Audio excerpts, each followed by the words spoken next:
और मेरी माँ और बहनों, कभी मौका मिले तो कुरान का 16वां पारा उठा के सूरह मरियम की तिलावत गौर से पढ़ो। सूरह मरियम को, ये वही आयतें थी जो हबशा के दरबार में जब हजरत जाफर ने पढ़ी थी तो लोगों की आंखों में आंसू आ गए।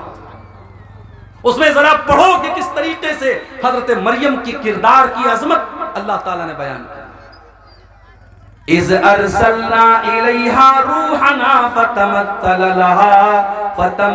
लहा बशरन सविया। याद करो जब मैंने अपने फरिश्ते को मरियम के पास भेजा और फरिश्ता इंसान की शक्ल में मरियम के पास आया। क़ालत, हजरत मरियम ने कहा, तू दूर हो जा मुझसे, अगर तू अल्लाह से डरने वाला है मेरे करीब ना आना, तू दूर हो जा। तू कौन है मैं नहीं जानती, मेरे करीब ना आना। अगर तू अल्लाह से डरने वाला है तो मुझसे दूर हो जा। क़ाल इन्नमा अना रसूलु रब्बिकी लिअहब लकी गुलामन ज़किया।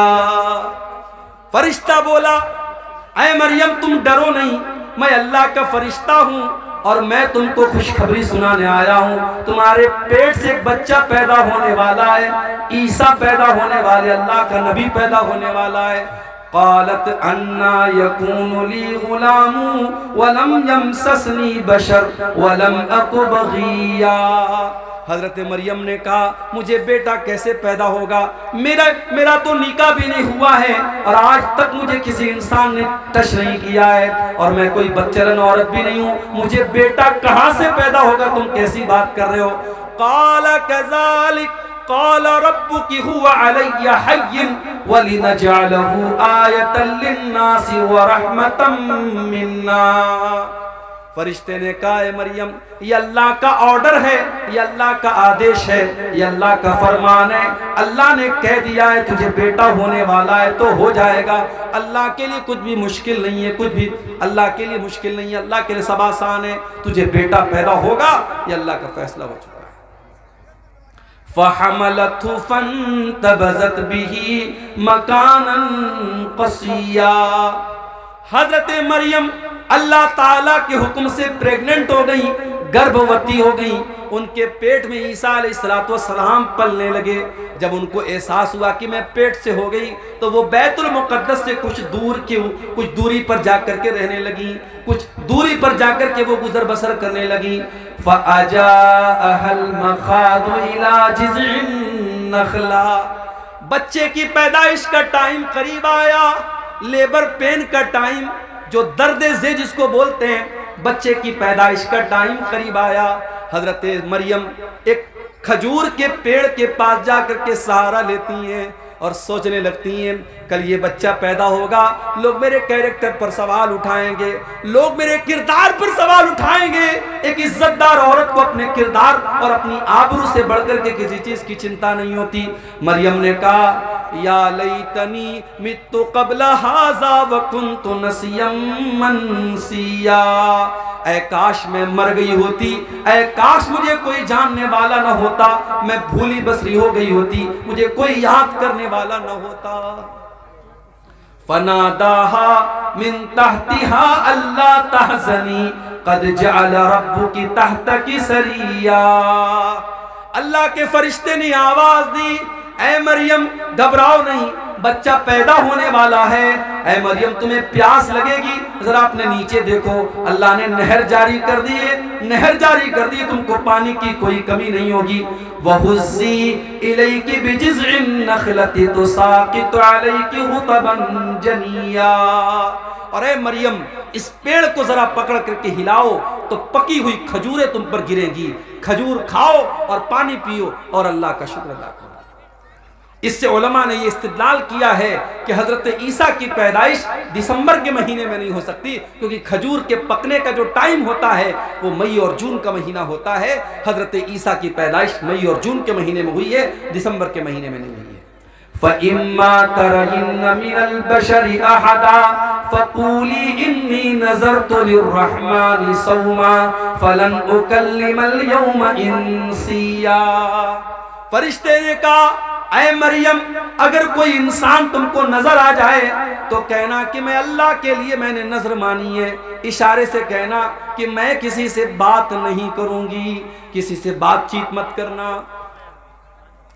ईसा पैदा हो गए। हजरत मरियम ने अपने बच्चे को गोद में लिया।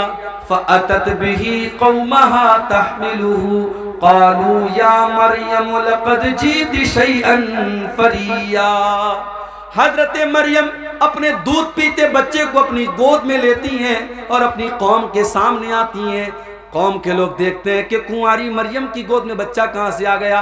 कहा है मरियम, तू तो कुंवारी थी, तेरी तो शादी भी न हुई थी, ये बच्चा तू कहां से लेके आ गई। ऐ मरियम, तूने बहुत बड़ा पाप किया है। या उख्त हारूना मा काना अबूकी इम्रा सौइन व मा कानत उम्मुकी बगिया। ऐ मरियम, तू तो हारून की बहन है। हजरत मरियम के कोई भाई थे, उनका नाम हारून था। ऐ मरियम, तू हारून की बहन है, तेरा बाप भी नेक इंसान है, तेरी माँ भी नेक औरत है, तेरी माँ भी बदचलन नहीं है। ऐ मरियम, तू बदचलन कैसे हो गई। पता ये चला, ये 3 रिश्ते बड़े खास होते हैं। लड़कियां अगर बिगड़ती हैं तो इन 3 रिश्तों का बहुत बड़ा रोल होता है। जिस घर के लड़के बिगड़ जाएं, जिस घर की माएँ बिगड़ जाएं और जिस घर का बाप बिगड़ जाए, उस घर की लड़कियों को बिगड़ने में देर नहीं लगेगी। अगर लड़की का भाई सही है, अगर लड़की का बाप सही है और अगर लड़की की माँ सही है तो लड़कियों के बिगड़ने के चांस बहुत कम है। लेकिन भाई गड़बड़ है, माँ गड़बड़ है और बाप गड़बड़ है तो लड़कियों के बिगड़ने के चांस बहुत ज्यादा हैं। लोगों ने कहा है मरियम, तू हारून जैसे नेक इंसान की बहन है, तेरा बाप भी नेक इंसान है, तेरी माँ भी शरीफ औरत है, तूने ये गलत काम कैसे कर दिया। फ़अशारत इलैहि, हजरत मरियम ने अपने बच्चे की तरफ इशारा किया। क़ालू कैफ़ नुकल्लिमु मन कान फ़िल महदि सबिया। कौम के लोगों ने कहा है मरियम, इस दूध पीते बच्चे से हम क्या बात करें, ये क्या बोलेगा, तू क्यों नहीं बताती है किसका बच्चा है। क़ाल इन्नी अब्दुल्लाह आतानियल किताबा व जअलनी नबिया व जअलनी मुबारकन ऐनमा कुन्तु व औसानी बिस्सलाति वज़्ज़काति मा दुम्तु हय्या। अल्लाह की कुदरत देखो कि हजरत ईसा अभी दूध पीते बच्चे हैं, माँ की गोद से बोल पड़े, अपनी कौम को जवाब दिया। माँ के किरदार पर लोगों ने इल्जाम लगाया। अल्लाह ने उस दूध पीते बच्चे को अपनी माँ के डिफेंस में खड़ा कर दिया। जो औरत अपनी शर्मगाह की हिफाजत करेगी, अपनी आबरू की हिफाजत करेगी, अल्लाह उसके दामन पे कभी दाग लगने नहीं देगा। अल्लाह जब जरूरत पड़ेगी उसकी बेगुनाही को बयान कर देगा। मरियम की बेगुनाही को बयान करने के लिए अल्लाह ने दूध पीते बच्चे को अपनी माँ की गोद में हजरत मरियम को अल्लाह ताला ने, हजरत ईसा को अल्लाह ताला ने जुबान दे दी और वो बच्चा अपनी माँ की गोद से क्या बोला, पहला जुमला क्या बोला, इन्नी अब्दुल्लाह, मैं अल्लाह का बंदा हूं। ईसा ने ये नहीं कहा I am son of God, उन्होंने कहा आई एम स्लेव ऑफ अल्लाह, मैं अल्लाह का बंदा हूं। कितने बड़े अफसोस की बात है। ईसाई कहते हम ईसा को मानते हैं, उनके चर्च के बाहर ईसा मसीह का फोटो लगा है, उनके चर्च के बाहर ईसा अलैहिस्सलाम के अक़वाल लिखे होते हैं। मगर ईसाई कौम दुनिया की वो कौम है मेरे भाई, जिस नबी से इतनी मोहब्बत का दावा करती है, उस नबी ने पैदा होने के बाद सबसे पहला सेंटेंस जो उनके मुंह से निकला है, जो सबसे पहला शब्द उनके मुंह से निकला है, उन्होंने कहा मैं अल्लाह का बंदा हूं। और ईसाई कहते नहीं, बंदा नहीं थे, ईसा तो अल्लाह के बेटे थे, वो अल्लाह का बेटा मानते ईसा अलैहिस्सलाम। और अभी हमारे पड़ोसी मुल्क के एक ईसाई पादरी का मैंने बयान सुना, उसने कहा हम किसी नबी का मीलाद नहीं मनाते हैं, मुसलमान इस गलतफहमी में ना रहे, हम ईसा को एज अ प्रॉफिट नहीं मानते हैं, हम क्रिसमस पर अल्लाह के बेटे का जन्मदिन मनाते हैं, अल्लाह के बेटे का जन्मदिन मनाते हैं, हम Isa Masih as a profit, एक नबी की हैसियत से हम उनका मीलाद नहीं मनाते। ईसा अलैहिस्सलाम पैदा होने के बाद कह रहे हैं मैं अल्लाह का बंदा हूं, अल्लाह ने मुझको नबी बनाया है, अल्लाह ने मुझको बरकत वाला बनाया है, मैं जहां भी रहूंगा बरकत रहेगी। और अल्लाह ने मुझको नमाज का हुक्म दिया है, मुझको ज़कात का हुक्म दिया है। जब तक मैं जिंदा रहूंगा मैं नमाज पढ़ता रहूंगा, मैं ज़कात देता रहूंगा। व बर्रम बिवालिदती, और अल्लाह ने मुझे अपनी माँ के साथ अच्छा सलूक करने का हुक्म दिया है। वलम यजअलनी जब्बारन शकिया, अल्लाह ने मुझे बदबख्त नहीं बनाया, अल्लाह ने मुझे सरकश नहीं बनाया, मैं अल्लाह का नेक बंदा हूँ, अल्लाह ने मुझे नबी बनाया है। ये ईसा इब्न मरियम का वाक़या है, कुरान के 16वें पारे के अंदर मौजूद है। लेकिन आज ईसाई मजहब के मानने वाले जब क्रिसमस का त्यौहार मनाते हैं तो दुनिया को ये बताते हैं कि हम अल्लाह का बेटा, अल्लाह के बेटे की हम पैदाइश की खुशी मनाते हैं। और हमारा मुसलमान नौजवान और कॉलेज में पढ़ने वाली हमारी मुसलमान लड़कियां वो अपनी सहेलियों को और अपने दोस्तों को फेसबुक के ऊपर और सोशल मीडिया पर मैरी क्रिसमस लिख के भेजती हैं, मैरी क्रिसमस लिख के भेजती हैं, क्रिसमस की मुबारकबाद देती हैं। अरे मुसलमान, तू कितना बेगैरत हो चुका है, तू कितना बेगैरत हो चुका है। जिस त्योहार पर तेरे अल्लाह को गाली दी जा रही है, इससे बढ़ के अल्लाह के लिए कोई गाली नहीं हो सकती मेरे भाई। अगर अल्लाह का बेटा किसी को करार दिया जा रहा है, ये अल्लाह को गाली दी जा रही है। और अल्लाह ताला खुद कहता है, जब आदम का बेटा कहता है कि मैंने किसी को अपना बेटा बना लिया, तो आदम का बेटा मुझे तकलीफ पहुंचाता है, इंसान मुझे तकलीफ पहुंचाता है। अल्लाह का सब्र देखो, अल्लाह का बर्दाश्त देखो। अल्लाह को गाली दी जाती है, फिर भी अल्लाह उनको खिलाता है, पिलाता है, रोजी देता है। मुसलमानों, तुम्हारे रब को गाली दी जाए, तुम्हारे रब को बुरा भला कहा जाए, और तुम क्रिसमस के त्यौहार पर मुबारकबाद दे रहे हो। अभी कलकत्ता में मैं था, परसों कलकत्ता में जब मैं दाखिल हुआ, एयरपोर्ट से निकला, मैं बाहर देखा बड़े बड़े पंडाल लगे हुए हैं, बड़े बड़े पंडाल लगे हुए हैं, और वहां के इलाके के मुसलमान लीडरों के बड़े बड़े फोटो बैनर पे लगे हैं, और क्रिसमस की मुबारकबाद दी जा रही है, और क्रिसमस के बड़े बड़े फंक्शन हो रहे हैं, और मुसलमान उन प्रोग्रामों को अरेंज कर रहा है। मैं बड़े साफ अल्फाज में, कलकत्ता में मेरी तकरीर थी, मैंने कह दिया, हमें नहीं करनी ऐसी पॉलिटिक्स, हमें नहीं चाहिए ऐसे नेता, हमें नहीं चाहिए ऐसे लीडर जो पॉलिटिक्स के लिए इस्लाम का सौदा कर दें, ईमान का सौदा कर दें, तौहीद से कॉम्प्रोमाइज कर लें। हमें नहीं आना ऐसी पॉलिटिक्स में। अगर पॉलिटिक्स में आना है तो आओ, मगर अपने ईमान और अपनी तौहीद को बचा के रखो मेरे भाई।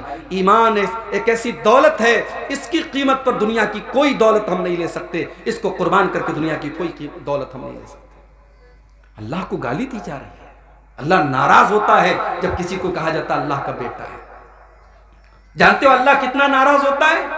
वक़ालु इत्तख़ज़र रहमानु वलदा, ये कहते हैं कि रहमान ने बेटा बना लिया है। लक़द जीतुम शैअन इद्दा, अल्लाह का बेटा करार देने वालों, तुम बहुत गंदी बात अपने मुंह से निकाल रहे हो।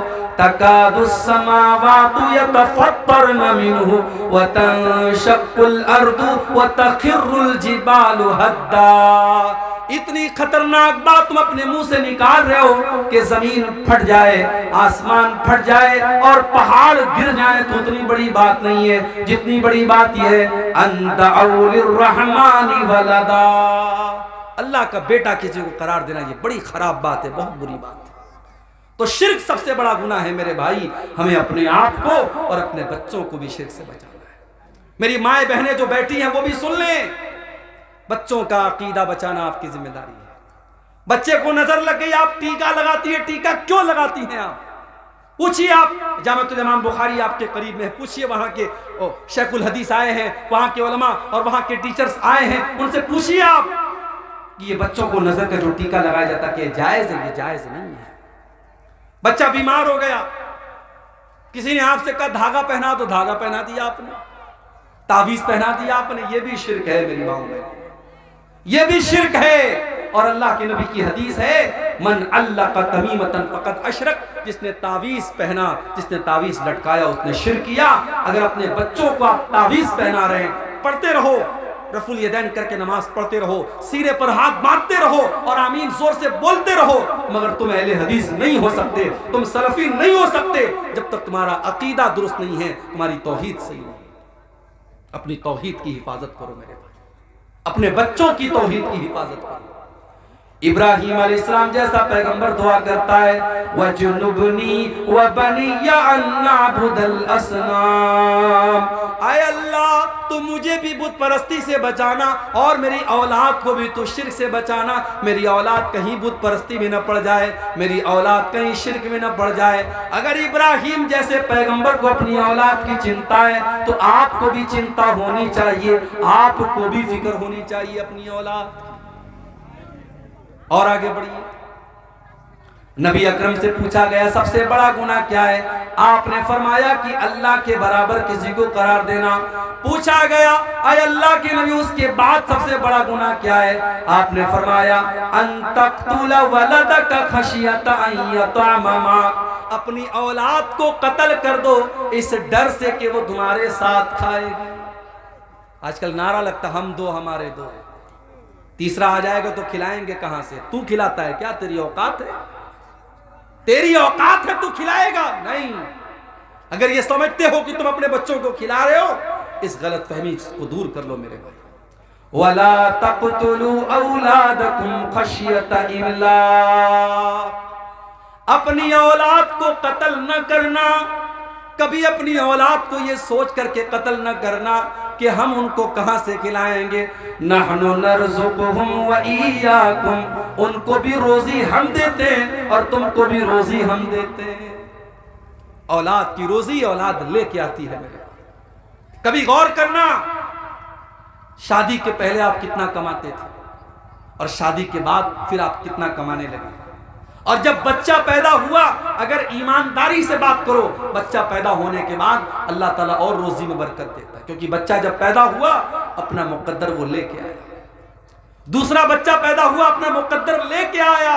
बच्चे अपनी रोजी अपना मुकद्दर लेके आते हैं। ये कभी मत समझना मेरे भाइयों कि अपने बच्चों को तुम खिला रहे हो। और अगर हाँ बेटी पैदा हुई है आपके घर में, मेरे घर में जब तीसरी बेटी पैदा हुई, हमारे मदरसे में एक LIC वाला आया, उसको किसी ने बता दिया मौलाना साहब की बेटी पैदा हुई है।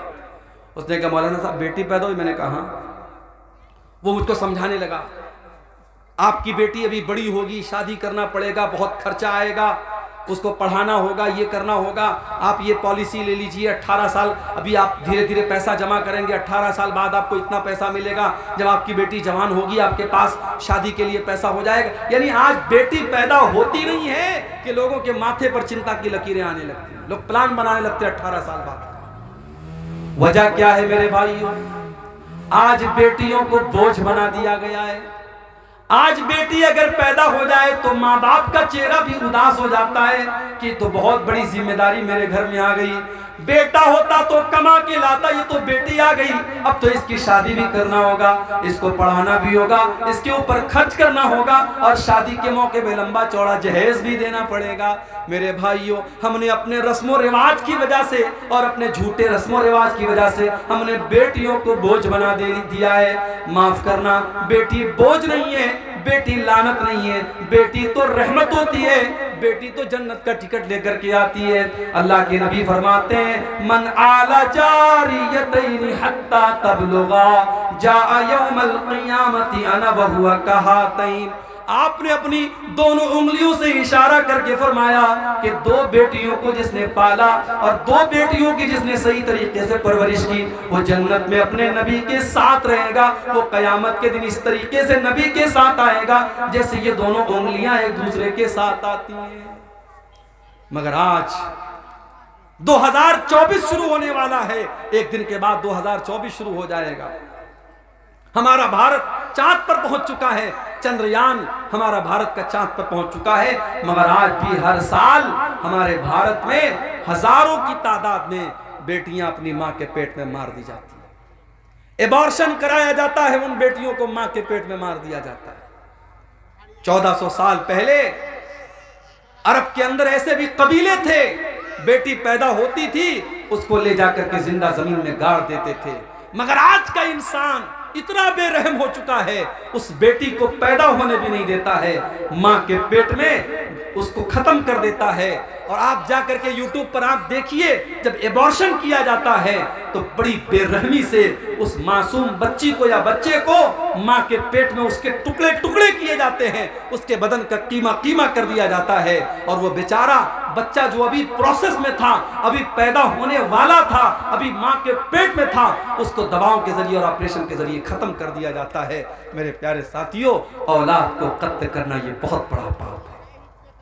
और अगर औलाद को कत्ल करना बहुत बड़ा पाप है तो एक बात और मुझे कहने दीजिए, औलाद जहां आपकी 10 साल की हुई, 12 साल की हुई, बच्चों को मदरसे से छुड़ाकर काम पे लगा देना, बच्चों की तालीम से छुड़ाकर उनको काम पे लगा देना, ये भी औलाद को कत्ल करने के बराबर है।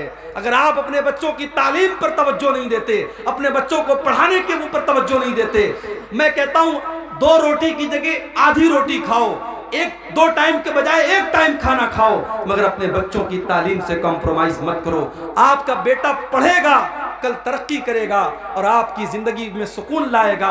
और आप अगर अपने बच्चे की तालीम छुड़ा करके उसको दुनिया के काम में लगा देंगे तो कल वो आपको गाली देगा।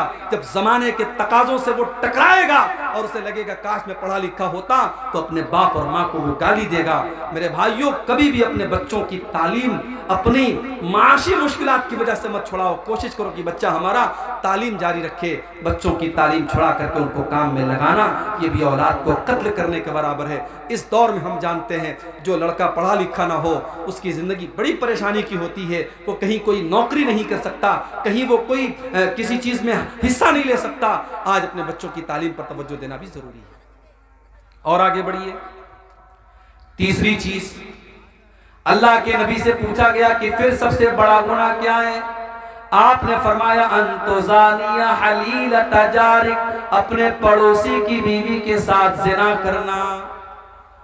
जिना करना तो किसी भी औरत के साथ हराम है, मगर पड़ोसी की बीवी के साथ जिना करना ये ज्यादा बड़ा गुनाह है, क्योंकि पड़ोसी पड़ोसी के ऊपर भरोसा करता है, पड़ोसी पड़ोसी के ऊपर विश्वास करता है। अगर पड़ोसी की बीवी के साथ और पड़ोसी की बेटी के साथ और पड़ोसी की बहन के साथ कोई गलत काम करता है तो ये उसके पड़ोस का उसने हक मारा है, उसने पड़ोसी के साथ हक तलफी की है। पड़ोसी का बड़ा हक है। मेरे भाइयों, ये जिना को तीसरा बड़ा गुनाह करार दिया गया। आज जिना भी आम हो रहा है।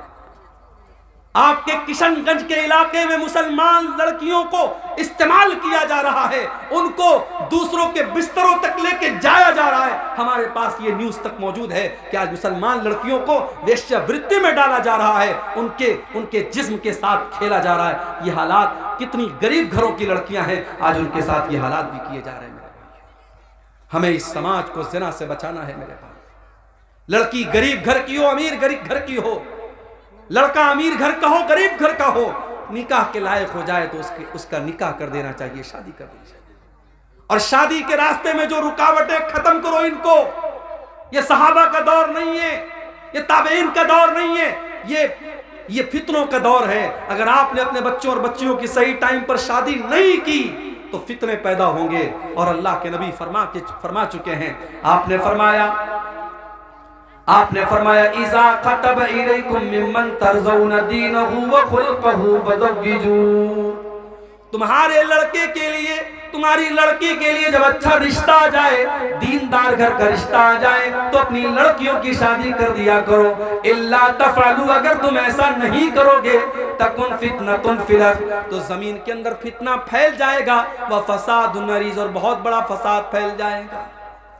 ये इंस्टाग्राम का दौर है। आज आपकी लड़की किससे बात कर रही है, आप कितनी नजर रखेंगे? आज बहुत मुश्किल अपनी लड़कियों के ऊपर वॉच करना और नजर रखना। आज आपके लड़के किससे चैटिंग कर रहे हैं, आज आप नजर नहीं रख पाएंगे। उनको इन फितनों से बचाना है, वो शादी के काबिल हो जाएं, जल्दी से उनकी शादी कर दो। मेरे भाई, इस दौर के बहुत बड़े फितनों में से शर्मगाह का फितना है। इसीलिए अल्लाह के नबी फरमाते हैं, मन यज़मन ली मा बैन लिह्यैहि व मा बैन रिजलैहि अज़मन लहुल जन्ना।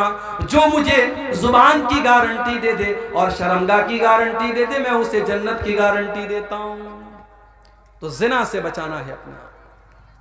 और औरत को जो पर्दे का हुक्म दिया गया और महरम गैर महरम का जो फर्क बयान किया गया और मर्द को जो हुक्म दिया गया वो अपनी निगाहों को नीची करके रखे, ये सारी चीजें इसीलिए हैं ताकि समाज से ज़नाकारी और बदकारी को रोका जाए। और आगे बढ़िए, कबीरा गुनाहों में से एक और बहुत बड़ा गुनाह, अल्लाह के नबी फरमाते हैं, इज्तनिबुस सबअल मूबिकात, 7 हलाक कर देने वाले गुनाहों से बचो। 7 हलाक कर देने वाले गुनाहों से बचो। नंबर 1 अल-इशराक, अश्शिरक बिल्लाह, अल्लाह के साथ शिर्क करना। नंबर 2 वस्सिर, जादू करना। जादू करना, किसी के ऊपर जादू करना, आज ये भी हो रहा है। भाई भाई में दुश्मनी है, भाई भाई के ऊपर जादू करवा रहा है। सास बहू में झगड़ा हो गया, सास अपनी बहू के ऊपर, अपने बेटे के ऊपर जादू करवा रही है कि ताकि बहू और बेटे में ताल्लुक खराब हो जाए। ये हालात है मेरे भाई। बंगाल में और आपके बिहार में आज कितने केस आते हैं कि साहब घरों में सुकून नहीं है, जादू किया जा रहा है और लोगों को परेशान किया जा रहा है। जादू करना भी हराम है, जादू करवाना भी हराम है, और जादूगर की बात की तस्दीक करना भी हराम है। अल्लाह के नबी फरमाते हैं मन अता अर्राफन फसअलहु फसद्दक़हु बिमा यक़ूलु, जो इंसान किसी अर्राफ के पास जाता है, किसी पामिस्ट के पास जाता है, किसी ज्योतिषी के पास जाता है, किसी भविष्य बताने वाले के पास जाता है और उसकी बात की तस्दीक करता है, ला तुक़बलु लहु सलातु 40 यौमन, उसकी 40 दिन तक की नमाज कबूल नहीं होगी। 40 दिन तक की नमाज कबूल नहीं होगी अगर किसी भविष्य बताने वाले की बात आपने मान ली। और एक हदीस में अल्लाह के नबी ने फरमाया फ़क़द कफ़र बिमा उन्ज़िला अला मुहम्मद, जिसने जादूगर की और ज्योतिषी की और नुजूमी की बात मान ली, उसने मोहम्मद की शरीयत का इनकार किया, उसने अल्लाह के दीन का इनकार किया। इसलिए जादू करना और कराना भी हराम।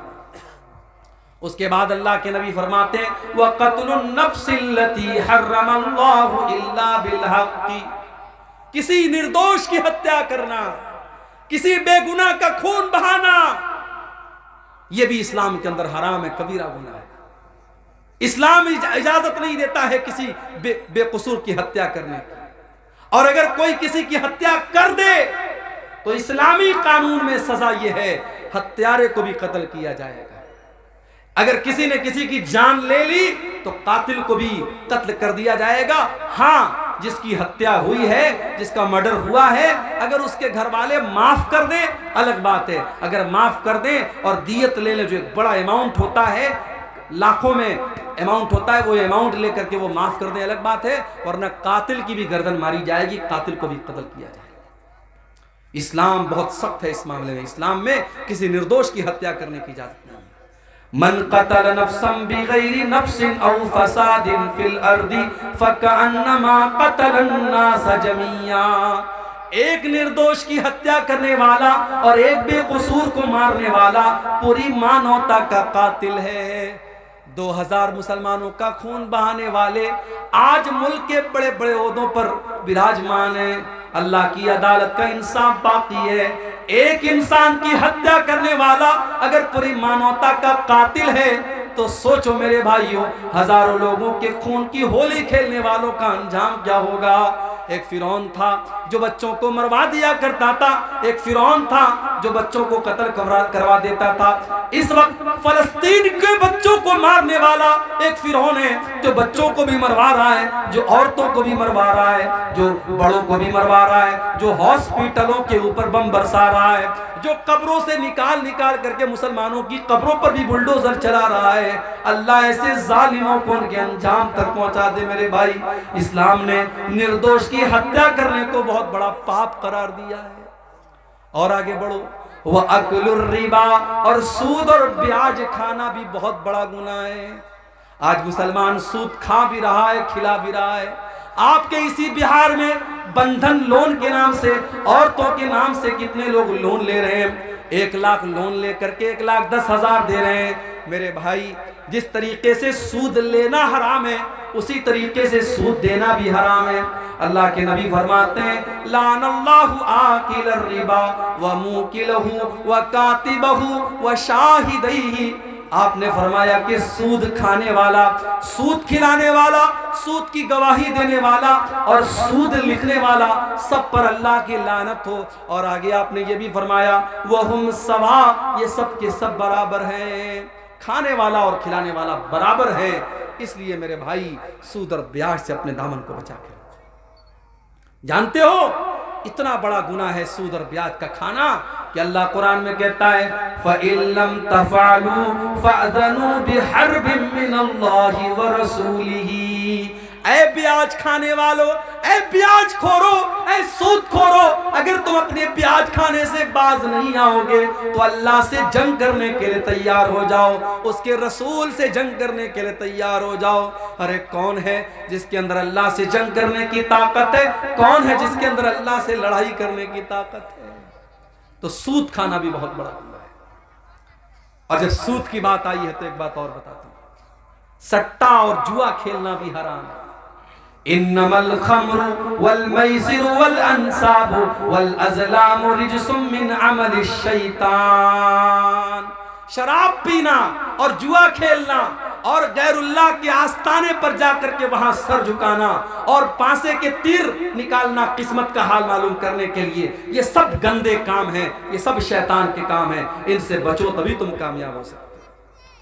पता ये चला कि जुआ खेलना भी शैतान का काम है। किसी जमाने में ताश के पत्तों से जुआ खेला जाता था, अब मोबाइल का दौर आ गया, अब टेक्नोलॉजी का दौर आ गया, अब इंटरनेट के ऊपर बहुत सारे ऐप आ गए।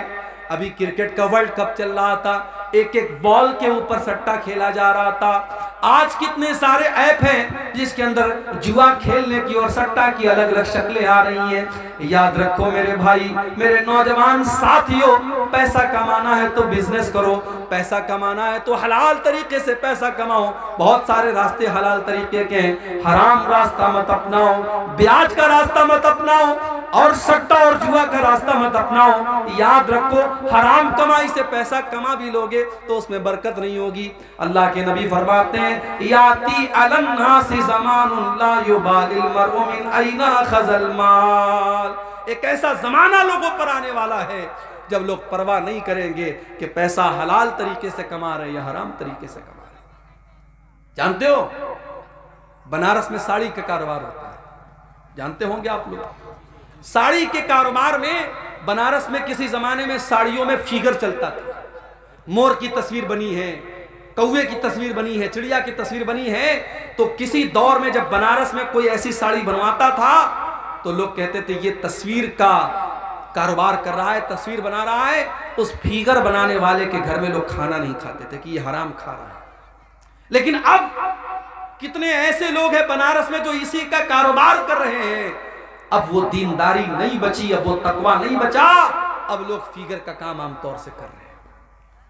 और अब हालात ये हैं जब वो कारोबार शुरू कर लेते हैं फिर अपने उलमा के पास जाके पूछते मौलवी साहब मैं ये कारोबार कर रहा हूं, मुझे करना चाहिए या नहीं करना चाहिए।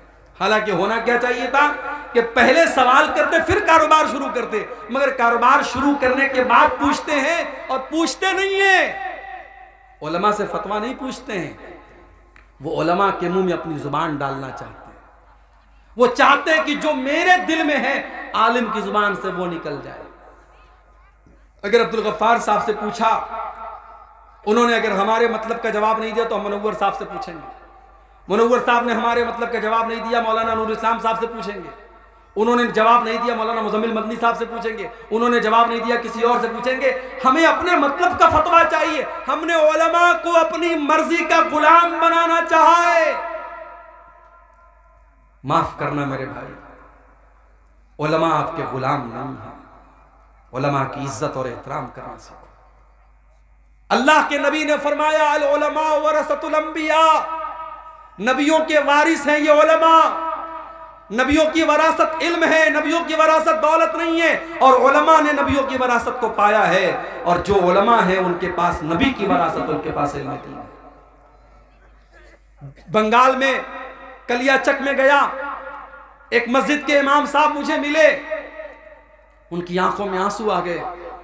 कहने लगे शेख साहब 15 साल से मैं मस्जिद में इमामत करवा रहा हूं, 3000 रुपये मुझको बंगाल की गवर्नमेंट दे रही है और 6000 रुपया इस वक्त मस्जिद की कमेटी दे रही है। मैंने थोड़े थोड़े पैसे जमा करके अपना छोटा सा घर बनाया। मस्जिद का मुतवल्ली आकर के कहता है मौलवी साहब तेरे पास इतना पैसा कहां से आ गया, तू घर कैसे बनाने लगा? मुतवल्ली साहब नाराज हो गए मुझसे, कसूर क्या है, मैं घर बनवा रहा हूं। ये वो कौम है जो अपने उलमा का घर बनते हुए नहीं देख सकती। ये चाहती है इनके उलमा भिखारी बने रहे, इनके दर के गदागर बने रहे। दुनिया की हर कौम अपने धर्म गुरु का सम्मान करती है, अपने आलिम की इज्जत करती है, और आप अपने आलिम को भिखारी बना के रखना चाहते हैं। वो आलिम जिसने 15 साल तक एक मस्जिद में इमामत कराई है, उसने 15 साल अगर किसी बिजनेस में दिया होता तो आज कहां से कहां पहुंच गया होता। उसने अपनी जिंदगी को खपा दिया, अपनी जवानी को खपा दिया, और आज ये सुलूक कर रही है कौम, वो अपना घर बना रहा है तो उसके घर बनाने पर भी ये इतराज हो रहा है। मेरे भाई, ये ढकोसले बंद कर दो, उलमा के पैसे में बड़ी बरकत होती है। तुम्हारे घर का काम 5,000 में नहीं चल सकता, आलिम के घर का काम 5,000 में कैसे चलेगा? 5,000 में आज उलमा को तनख्वाहें दे करके लोग मस्जिदों में इमामत करवा रहे हैं, मदरसों में पढ़वा रहे हैं। और इतना ही नहीं, इमाम साहब के लिए मस्जिद में छोटी सी कोठरी बनाई गई। इमाम साहब की कोठरी इतनी छोटी सी रखी जाती है कि इमाम साहब पैर फैला के सोए तो सर अलग दीवार में लड़े, पैर अलग दीवार में लड़े, इतनी बड़ी बस कोठरी होनी चाहिए। क्या मजाल है कि इमाम साहब अपनी फैमिली के साथ रह सके। इमाम साहब 6 महीने में छुट्टी लेके तब जाएंगे फैमिली से मिलने के लिए। इमाम साहब के बच्चे अपने बाप के रहने के बावजूद यतीमी की जिंदगी गुजारे, उसकी बीवी बेवा की जिंदगी गुजारे, और हम और आप अपनी बीवियों के साथ, अपने बच्चों के साथ ऐश व आराम की जिंदगी गुजारे। ये कौन सा इंसाफ है मेरे भाई? अगर आपको अपनी फैमिली के साथ रहने का अधिकार है, अगर आपको अपने बीवी बच्चों के साथ रहने का अधिकार है, तो उस आलिम दीन को भी अपने बीवी बच्चों के साथ रहने का अधिकार है। उसके बच्चों को जीते जी यतीम क्यों बनाते हो? उसकी बीवी को जीते जी बेवा क्यों बनाते हो? अगर अपनी मस्जिदों में अपने इमामों के कमरे बनाते हो तो कान खोल करके सुन लो। अगर जर्रा बराबर अपने आलिम की इज्जत करते हो तो उस आलिम के लिए एक फैमिली क्वार्टर का भी इंतजाम करो। और एक बात और कह दूं, उलमा फरिश्ते नहीं है, ये उलमा आपके बीच के इंसान ही हैं। जो तकाजे आपके साथ है इनके साथ है, जो कमजोरियां आपके साथ है इनके साथ है। अगर आप गुनाह और गलती के काम करते हैं और कर सकते हैं, उलमा से भी सरजद हो सकता है, उनको फरिश्ता मत समझना। लेकिन अगर उलमा से गलती हो जाए तो उनकी इस्लाह की कोशिश करो।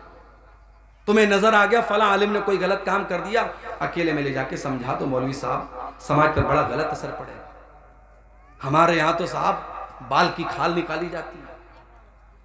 इमाम साहब ने अगर सजदा थोड़ा लंबा कर दिया, इशा की नमाज थोड़ी लंबी पढ़ा दी, हम चाय की दुकानों पे बैठ के और पान की दुकानों पे बैठ के तबसरा करते हैं, साहब मौलवी साहब ने नमाज बड़ी लंबी पढ़ा दी। तुम्हारे बाप का नौकर है, तुमसे पूछ के नमाज पढ़ाएगा। इज्जत नहीं है आपकी नजर में उलमा की। जरा सी कोई बात हुई, हम फट से कहते हैं हम इस इमाम के पीछे नमाज नहीं पढ़ेंगे। तेरे नमाज न पढ़ने से क्या उस इमाम की इमामत खतरे में पड़ जाएगी? फितने न पैदा करो मेरे भाई, अपने उलमा की इज्जत करो, उनकी गीबत न किया करो, उनकी बुराई न किया करो। अल्लामा इब्ने असाकिर ने लिखा है, लुहूमुल उलमाई मसमूमा, उलमा के गोश्त जहरीले होते हैं। क्या मतलब? जब हम किसी की गीबत करते हैं, शरीयत कहती है हम उस अपने मरे हुए भाई का गोश्त खाते हैं। जब हम किसी की गीबत करते हैं गोया हम उसका गोश्त खा रहे हैं। जब हम उलमा की गीबत करते हैं तो समझो हम जहरीला गोश्त खा रहे हैं, यानी उसका गुनाह और ज्यादा पड़ेगा, क्योंकि आप एक आलिम की गीबत कर रहे हैं। अपनी जुबान की हिफाजत करो मेरे भाई, उलमा का मकाम दो, उलमा की कद्र करो। कबीरा गुनाहों में से गुनाह ये भी है मेरे भाई, सूद खाना और ब्याज खाना, वाकलो माल यतीम, और यतीम का माल खाना। यतीम का माल जिस तरीके से भी खाया जा रहा है, यतीम का माल खाने वाले कान खोल करके सुन ले, इन्नल्लज़ीना याकुलूना अमवालल यतामा ज़ुल्मन इन्नमा याकुलूना फी बुतूनिहिम नारा। जो लोग यतीम का माल खा रहे हैं वो अपने पेट में जहन्नम की आग भर रहे हैं। यतीम बेचारा बेसहारा होता है। यतीम हो सके तो यतीम की मदद कर दो, हो सके तो यतीम को सहारा दे दो, यतीम का माल हड़पने की कोशिश मत करो। भाई का इंतकाल हो गया, भतीजे यतीम हैं, जिस चचा को कुरान की आयत कभी नहीं याद आई, शरीयत कभी याद नहीं आई, भाई मर गया, शरीयत याद आ गई। भतीजे से बोला, वे तेरे बाप का इंतकाल हो गया, अब दादा की प्रॉपर्टी में तेरा कोई हिस्सा नहीं बनता, चचा लोग आपस में बांट लेते हैं। वो ये नहीं सोचते कि अगर हमारा भाई जिंदा होता तो आज इन यतीम बच्चों की का हक मरते हुए नहीं देख सकता था। अगर आज भाई मर गया है और शरीयत का अगर ये कानून है कि भाइयों के रहते हुए भतीजे हिस्सेदार नहीं बनते, तो ऐसे मौके पर चचा लोगों की इंसानियत कहां चली जाती है मेरे भाई? अगर उस चचा के अंदर जर्रा बराबर इंसानियत है, वो अपने बाप से जाके कहे ठीक है शरीयत में हक नहीं बनता है, मगर जितना हक हमें मिल रहा है उतना ही हमारे इन भतीजों को भी आप दीजिए, ताकि इनके साथ नाइंसाफी ना। और दादा को भी चाहिए, दादा को अल्लाह ताला ने यह ऑप्शन दिया है, वो अपनी प्रॉपर्टी का 1/3 हिस्सा अपने उन यतीम पोतों के हक में वसीयत कर सकता है, वो करके जाए ताकि उन यतीमों का हक ना मारा जाए। मेरे भाई, किसी यतीम का कभी हक मत मारना।